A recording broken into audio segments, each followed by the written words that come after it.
So, welcome to the Auric Clearing Certification. では、このオーラクレンズの認定のトレーニングへとようこそ。And before we start practicing how to clear auric attachments and get downloads from your higher self, we need to understand how these auric attachments are created. では、このオーラ的な、アタッチメントのクリアリングの方法を、学んだり、またハイヤーセルフからのダウンロードを学ぶ前に、そもそもどういうふうにこういった、オーラの付着物、アタッチメントが作られるのかを、理解するのが大事になります。So in this introduction, we're going to see where they are located, how they affect us, how they are created. ですので、このイントロダクションの部分では、それらのものがどこにあるのか、どうやって作られるのか、私たちにどのような影響を与えるのか、ということを、学びます。So as you already know, we have an auric field. そして皆さんご存知のように、私たちにはオーラ場がそれぞれあります。And in that bioenergetic system, we also have these spinning wheels or chakras.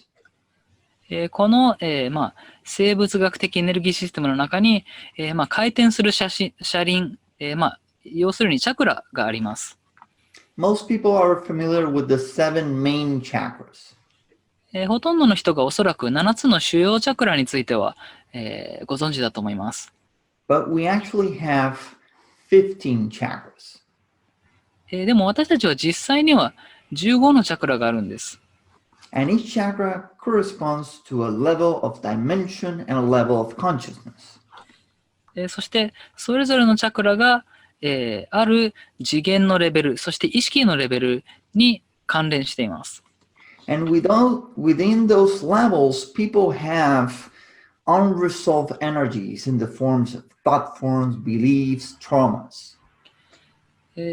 それぞれのレベルの中に人はこう解決していないエネルギーを持ってるんですね。これは何かの信念かもしれませんし、信じていること、また何らかのトラウマや感情的に解決していないことだったり。That we accumulate through various lifetimes. 様々な転生を通して私たちはそういうものを作ってしまうわけですね。Auric attachments represent the greatest blockages and challenges in our emotional, mental, and spiritual evolution. 私たちの感情的、またメンタル的、スピリチュアル的な進化において、一番大きな障害となり得るのが、このオーラの付着物です。And this is why you see a lot of people that they do their best reading books, attending workshops, but they make little progress, or sometimes they feel like they can't make the progress that they really desire. よく見られるのが、とても熱心に本を読んだり、ワークショップに参加したりという人でも、進歩が遅かったり、自分が本当に望んでいるような進歩を得られない、っていう場合に、理由がこういったところになります。Like, let me ask you, for example, have you ever gone through a workshop and have amazing realizations? You felt great, but then 1, 2 weeks or a month in, you find yourself stuck in the same patterns. 例えば、皆さんに聞いてみたいんですけれども、こういう体験はしたことないでしょうか。ワークショップに行って、もう素晴らしい経験をします。でも、1、2週間後、また1ヶ月後ぐらいには、何かいつもと同じパターンにまたハマってしまっている自分がいるなと感じてしまうこと。And I have certainly been there. これはもちろん私も経験したことありますね。Actually, that was one of my biggest inspirations to look for and search a healing modality that would allow me to experience a permanent change. そしてその経験をしたことが本当により永続的な変化を経験できるような手法を作れないかと考え始めるきっかけになったんですね、私が。And what I found the culprit is mainly these auric attachments that have such a strong energy and connected to our neural net connections in our brain that keeps us stuck in this karmic and frequency loop. で、私が考えている中で、発見したことは、一番の原因となっているのはこのオーラの付着物であるということです。これらはとても強いエネルギーを持っていて、脳の神経的なシステムにも影響していますし、それがあることによって、カルマ的なループといいますか、回って出てこれない状況に陥りやすくなります。And these unresolved energies or attachments, every time they get activated, we keep adding more energy to them. で、このオーラの付着物が活性化するたびに、実際私たちはそこにさらにエネルギーを注いでしまうということが起こってしまうんですね。So they become more solidified. なので、さらにこの付着物は固定化していきます。Their frequency becomes lower, but at the same time stronger. より固体化してきて、その付着物の波動が、下がってきて、でも付着物の強さは強くなってしまうということが起こるんです。And they magnetize us to people, places, time, things, and events that resonate with them. そして、その付着物と共鳴するような人や場所、時間、また出来事に私たちが引き寄せられるようになってしまうんですね。With whatever trauma, with whatever belief, with whatever unresolved emotions are encoded in those auric attachments. そのオーラ付着物の中にはトラウマがあったり、または何かの信念があったり、解決していない感情があるんですけれども、それに合った何かと、が引き寄せられてしまうということが起こり得ます。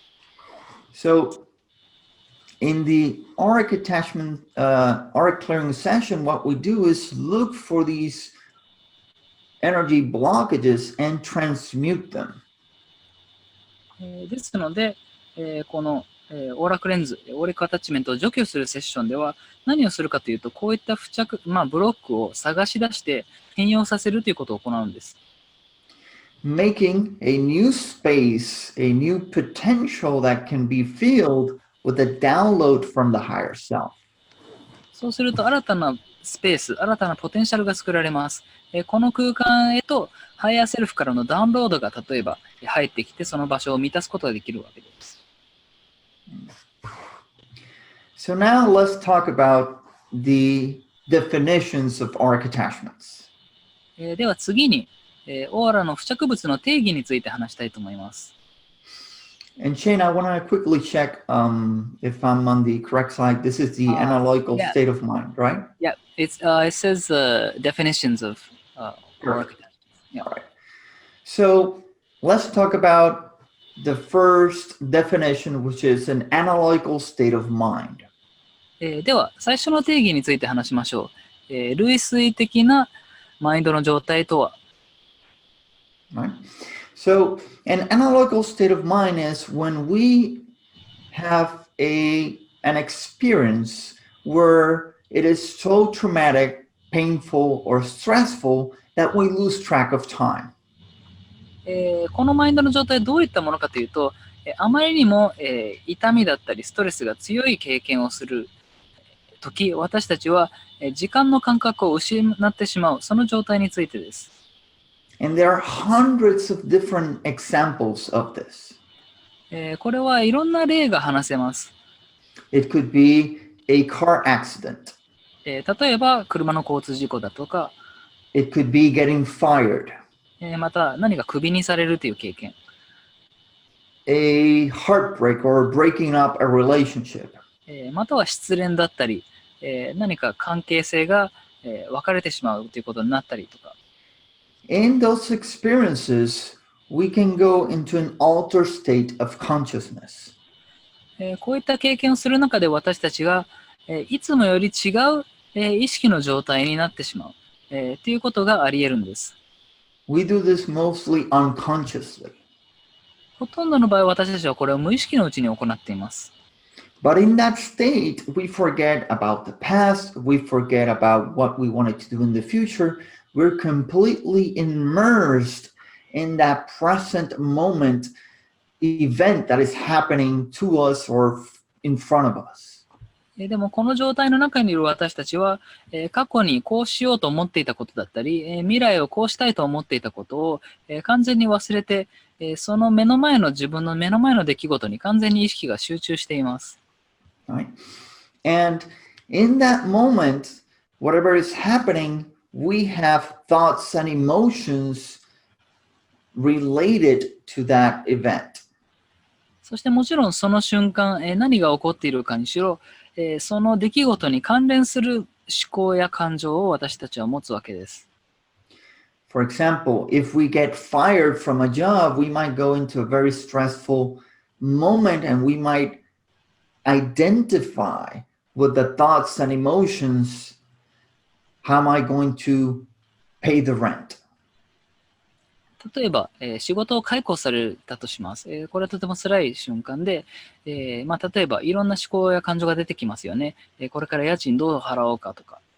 Or I'm going to run out of money. また私はお金がなくなってしまうのではないだろうかとか。Or I have no money. また私にはお金ないとか。In that moment, the soul experiences a fragmentation. その瞬間において魂は、一種の分裂を経験するわけです。And becomes polarized. そして、極性ができてしまうんです。And energized by those thought forms and emotions we have in that moment.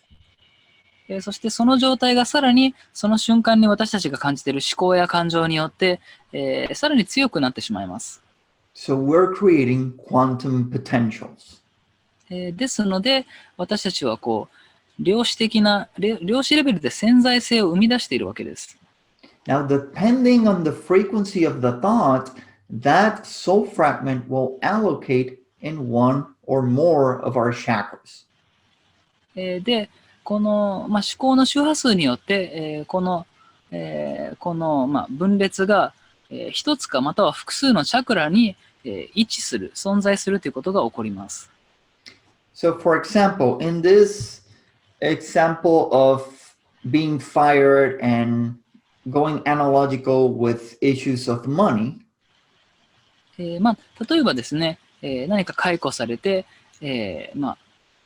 お金の問題があって、それで類推的なマインドの状態に入るという、例えの場合、we have created a soul fragment that will allocate in a chakra that resonates with issues of abundance.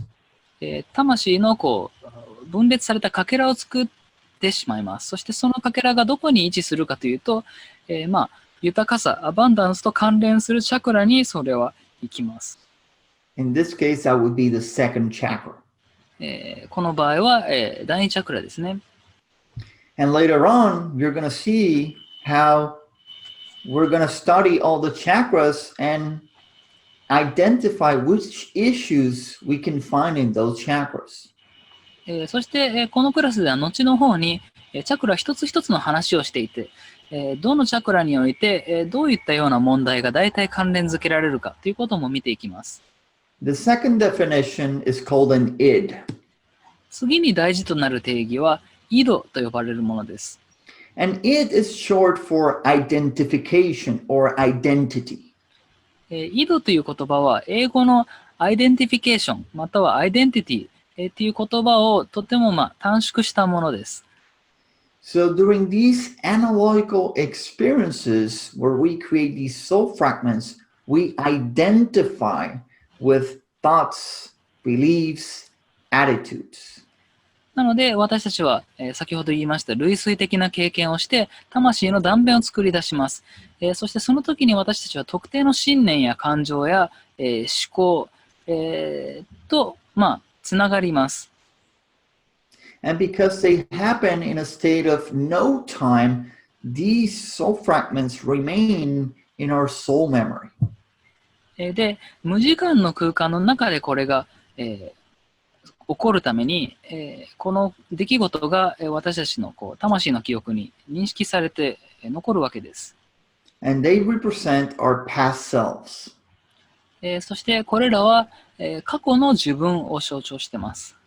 And so you have many people walking around with all these past selves that are getting activated here and there. ですので、多くの人を見ますと、日常生活普通に振る舞っている中で、過去の自分っていうのが随所随所で活性化されているんですね。These are the personalities that we see play out. 私たちが、よく見る、いろんなその人のいろんな人格が出てくるというのはそういうことなんです。Of fear, stress, anxiety. それは恐れだったり、ストレスであったり、不安だったり。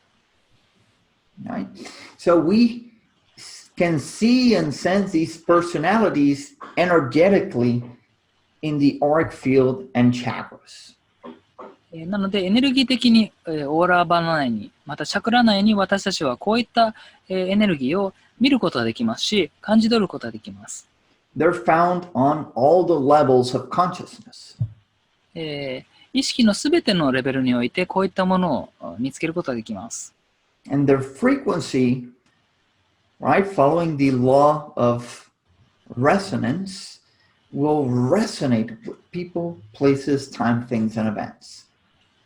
そして、この共鳴の法則に従って、これらのものの周波数というのは、いろいろな人や、時間、物事、出来事、場所に共鳴するわけです。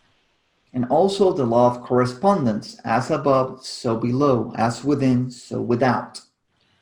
また、コレスポンデンスの法則というものもありまして、これはどういうものかというと、上にあるごとく、下も同じ、また、内側にあるごとく、外側もそれを反映している同じというような。So if I have soul fragments or attachments related to heartbreak, I'm going to project that, and that's going to be reflected by attracting more heartbreaks. 例えばです。私が、失恋、ハートブレイクと関連した魂の断片を持っていたとします。それが共鳴を生み出して、私はさらなる、ハートブレイク、失恋と、関係するような出来事を呼び寄せてしまいます。And some of these soul fragments have been charged so much that they have very, very low frequencies of terror, hatred, self-pity. そしてこの魂の断片によっては、とても長い間良くない意味で充電されてしまったもの、になっていて、それによってかなり極度の、恐怖だったりとか憎しみだったり自己憐憫、という形になってしまっているものもあります。Just imagine living thousands of lifetimes and in some of those lifetimes being presencing war terror, natural disasters, abuse, etc. There are so many experiences that we keep on carrying them. この何千もの転生を思い返してみると、何かの、悲惨な戦争だったりとか自然災害だったりとか、虐待を受けたりとか、そういったものがあり得るわけで、それをどこかで持ち続けているわけです。Now, since time is not linear, but simultaneous, we carry all of these frequencies within us. そして時間は、実は直線的ではなく同時的なので、私たちはこれらすべての周波数を自分の内側に持って歩いているわけです。Unfinished business from past lives. 要するに過去世からの未解決の出来事、事柄。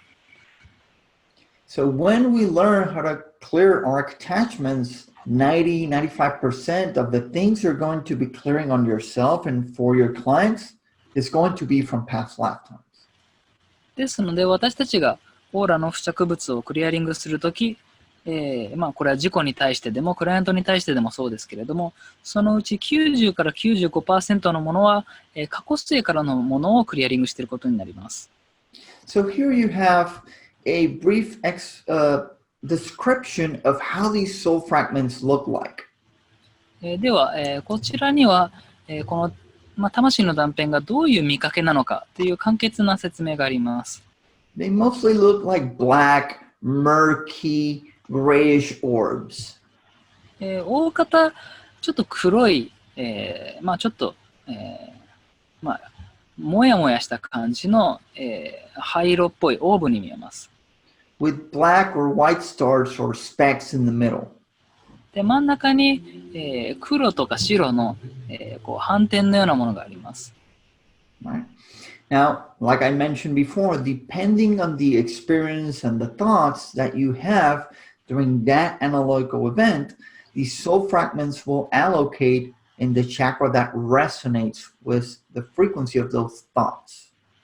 で、その先ほど言ったようなその出来事の真っ只中で自分がどういう思考、感情を持つかによって、その、実際の魂の断片は、その思考や感情と共鳴する、チャクラのところに配置されることになります。So let me give you an example. 例えば、 A very recent example. これはかなり最近の例です。When I saw the message from SJ, Are you ready? We're waiting for you. 例えば私はシンクロニシティジャパンからのメッセージを見たわけですね。準備はできていますか、お待ちしておりますと。I saw myself going into that stressful type of event. 自分を観察していると、こういうとてもストレスがあるというような出来事にこう入っていく自分が見れるわけです。The only difference is I remain conscious. 唯一の違いというのは、その間、意識しているということです。無意識にならない。And I could witness without identifying the stream of thoughts that were running through my mind. そして、自分がそれにひっついてしまうことをせずに、自分のマインドを流れる、思考、を見る、そして把握することができるということが言えます。Like, I screw this up. まあ、いろんな思考が流れますよね。例えば、私はこれをダメにしてしまったとか、I'm so stupid. 私はなんてバカなのだろうとか。Now, if I had identified with that and energized them, I would have created a soul fragment. そこにエネルギーを注いでしまって、それを自分の定義とつなげてしまったら、私は魂の断片を作り出してしまったことになっていたでしょう。And they would allocate on my third chakra, which deals with self-esteem, self-confidence. そしてそれは、おそらく第三チャクラに、配置されることになったでしょう。第三チャクラというのは、自己価値であったり、自分に対する自信ですから。So ultimately, this is where you want to get to a state where if something happens, you can remain consciously observing what is happening without identifying and fragmenting your soul. ですので、最終的にこう、目指すところとしては、何か出来事があったとしても、意識的にそれを観察することができて、それを自分の定義としてつながってしまうということをしないため、魂の断片が生まれるということも起こらない、ということを目指すわけです。Now, every id or identity has its mirror opposite id. イド、またはアイデンティティというのは、それぞれすべて、全く対極となる、イド、ミラー対極イドというものがあるんです。So if I create an id that is filled or energized with victimization, 例えば私が、犠牲者、というエネルギーで満たされたイドを作ってしまったとします。there will also be its polar opposite, which is a tyrant. その、対極も存在するわけです。対極は暴君です。Right? So now I have these two frequencies within my soul memory. それを作ってしまった私は、自分の魂の記憶の中にこの2つの周波数が存在しているということになります。And there is usually one that I will have identified with the most. そのどっちかの方に大体の場合は、自分をこう、結びつけてしまうということが起こってしまうんですね。In this case, victimization. 今話している例ではこう犠牲者の方に、自分を、こう照らし合わせてしまう。So naturally, I'm going to attract the polar opposite, which is a tyrant. そうすると自然とその対極を引き寄せてしまうことになります。対極は暴君です。And this is what keeps me in a karmic loop. そういう状態にあることによって、その状態が私がカルマ的なあるループから、抜け出せないという状況を作ってしまいます。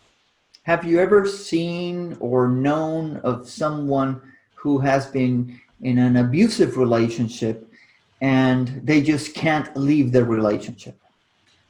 こういう人を見たことがありますか？もしくは知り合いにいますか？何か虐げられるような関係性の中にいるんですけれども、その関係性から立ち去れないという人。Or they finally leave the relationship, but then they end up with a different person, but going through the same dynamic. またはこういうこともありえます。やっとその関係性から抜け出せたものの、新しい人と新しい関係性を作ってても、以前の関係性と同じような力学が生まれてしまうという、場合もありますね。It's because they have these unresolved auric attachments. その理由は本人の中に、未解決なオーラの付着物がまだ存在しているからなんです。Now, the good news is that these polar opposites can quickly merge and demagnetize when we know what to do. で、グッドニュース、いい方のニュースというのは、私たちが何をすべきか分かると、このミラー対極緯度が、融合するということが可能なんです。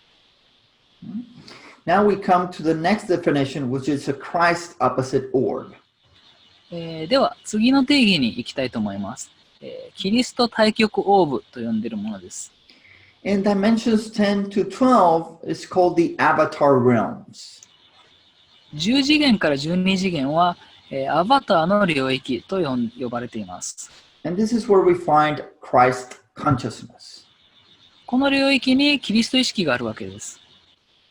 And in those realities, in those realms, there are orbs containing the frequency of the Christus energy. その現実、この領域の中には、キリスト的なエネルギーを含んだオーブがあるわけです。So when we transmute these soul fragments, we want to bring in that high frequency from dimensions 10, 11, and 12 so that we get a permanent, brilliant transmutation.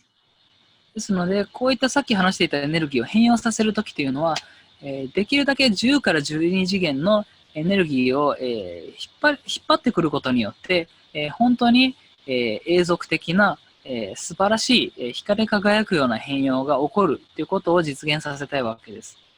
These beautiful, brilliant orbs, when we invoke them through our intent, transmute in such a way that they absolve that unresolved negative energy. この私たちが意図することによって、もたらされる、やってくる、とても美しい、光り輝くオーブは、さっき言ったようなこのネガティブなエネルギーを変容させてくれます。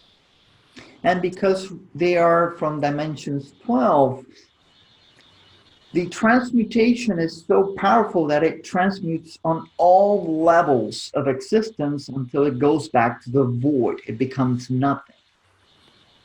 そしてそれが12次元からやってくるため、本当に全ての存在のレベルでの変容を起こしてくれるので、もともとのそのエネルギーが本当にこのボイドと呼ばれるところに戻っていきます。無に帰るということですね。So I have prepared a graph so that this is easier to understand and visualize.